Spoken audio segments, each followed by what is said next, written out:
Well, I hope you are having a wonderful Kwanzaa or enjoyed whatever obscure holiday you like to celebrate this time of year. But whether it's a season to be jolly or not, there remain two constants in life. The right-wing grift must continue at all costs, and Tim Pool is the baldest man in the world. So our story starts all the way back in April, I think. It was when Bud Light made a personalised can for some weirdo on TikTok called Dylan Mulvaney, and all hell broke loose. The online right-wing absolutely lost their minds and demanded you boycott Bud Light. I'm sure you all know the ins and outs of it. After all, this fat guy who dropships coffee has made over 10,000 videos about it. But the long and short of it is, Bud Light's parent company, Anheuser-Busch InBev, share price is pretty much the same price as it was when all this started. So what a totally worthwhile endeavour that was, eh? Now, have you ever wondered why the culture war grifters never try and tell you useful advice like vote at local elections, run for local government, to focus all your rage at the only problem that matters, the government, and nothing else? Have you ever considered why they don't do that? Well, my culture war wouldn't be profitable if there was one true goal that everyone could achieve and then solve their problems. No, it has to be a constant stream of putting out pointless fires to make sure that their dim-witted fans live in a constant state of outrage and thinking that giving their favourite talking head money will own the libs. And nothing does that better than dropshipping anti-woke products. You've seen the Daily Wire scam their audience with a chocolate bar that cost more than 10 normal ones, but those libs, they were so owned, right? And with the Bud Light scandal, of course, someone had to get in on the dropshipping act with that, right? Enter Conservative Dad and his product, ultra right-wing beer, all for the low price of $20 for a 6-pack, plus $10 shipping, by the way, so $30 for 6 beers. Can you imagine how epically pwned the libs will be if you buy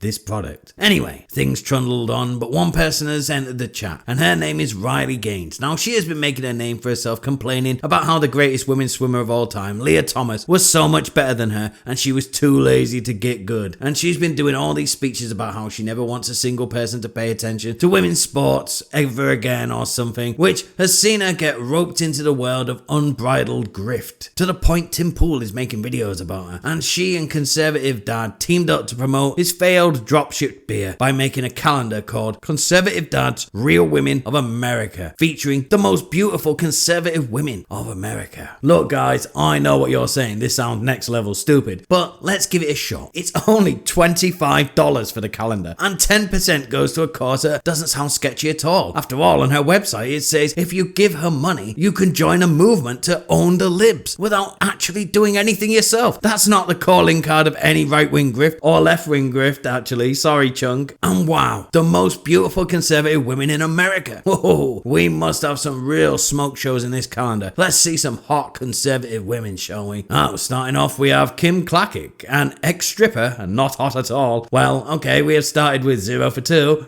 Mid at best and not conservative, but okay. Let's have a look at the next entry. Oh, Ashely St. a thought addicted to Michael Jackson nose jobs and whose previous online presence was being an online hoe for money. This isn't going well, but let's give it another go. We have Josie the red-headed libertarian. Okay, a libertarian can't be conservative, so that's out the window, but she does seem hot when she posts 1,000 selfies a day looking for attention on Twitter, but weirdly looks completely busted whenever she appears on a Tim Pool podcast. But I'm sure that's just a coincidence and nothing to do with filters or anything. Let's see what her picture is like. Oh, what the hell is going on with that face? Did it really need that much Photoshop? Well, this is embarrassing all around. The overpriced dropship beer, a calendar retailing for $25 full of mid-thoughts who pretend to be conservative online for money. Surely everyone on the right can just laugh at this and just shun it for being what it is, a pathetic, even for the right, grift. Well, no. Instead of doing the right thing, i.e. just laughing at thirsty thoughts, a war between evangelical Christians declaring the calendar to be prawn and the thought simps erupted, all screeching at each other how the calendar was demonic, and the other side desperately trying to protect Milady's honour, which led to Ashely St having a meltdown in a now deleted series of videos after her past online hooking was continually brought up, and Josie, the totally not a fake libertarian, wanted to involve the government and have everyone making fun of her arrested. It was